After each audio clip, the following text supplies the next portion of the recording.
வணக்கம். தமிழக அரசியல் களம் பரபரப்பா போயிட்டு இருக்குது. தற்பொழுது களம் ரொம்ப சூடு பிடிச்சு போயிட்டு இருக்குது. 4 முனை போட்டி. 2 கூட்டணிகள், 2 தனி கட்சிகள் அப்படின்ற மாதிரி தான் இருக்குது. களம் அதிமுக கூட்டணி, திமுக கூட்டணி, தமிழக வெற்றி கழகம், நாம் தமிழர் அப்படின்னு சொல்லிட்டு 4 முனை போட்டியா தமிழக அரசியல், தமிழக சட்டமன்ற தேர்தல் 2026 களம் காணப்போகிறது. 234 தொகுதிகள், 118 பிளஸ் இடங்களை பிடிப்பவர்கள் வெற்றி பெறுவார்கள். ஸோ களம் ரொம்ப கிளைமாக்ஸை நோக்கி நகர்ந்துட்டு இருக்குது.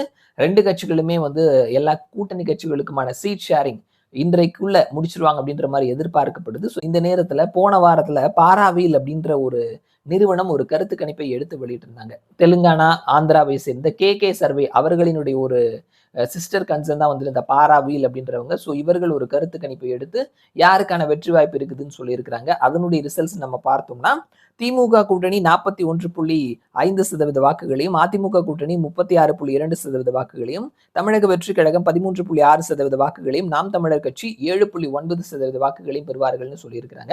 இவர்களினுடைய சாம்பிள் சைஸ் 70 லட்சம்னு சொல்லியிருக்கிறாங்க.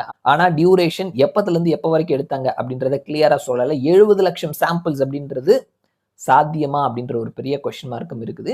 ஸோ அதனால இந்த சர்வே அப்படின்றது என்ன அளவுல பர்சனலா ஏற்க முடியாத ஒரு சர்வேயா இருக்குது.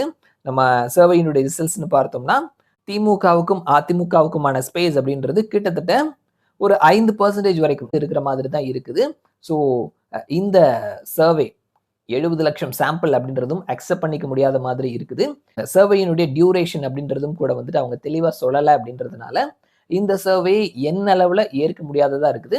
நிறைய தமிழ் ஊடகங்கள் கூட இந்த சர்வே ஷேர் பண்ணியிருந்தாங்க. அதனால தான் நானும் ஷேர் பண்றேன். பாராவில் அவர்களினுடைய சர்வே திமுக 41.5, அதிமுக 36.2, டிவிகே 13.6, நாம் தமிழர் கட்சி 7.9. ஸோ பார்க்கலாம் என்ன நடக்குது அப்படின்னு சொல்லிட்டு மறுபடியும் நான் உங்களை இன்னொரு வீடியோல சந்திக்கிறேன். அது வரைக்கும் நன்றி.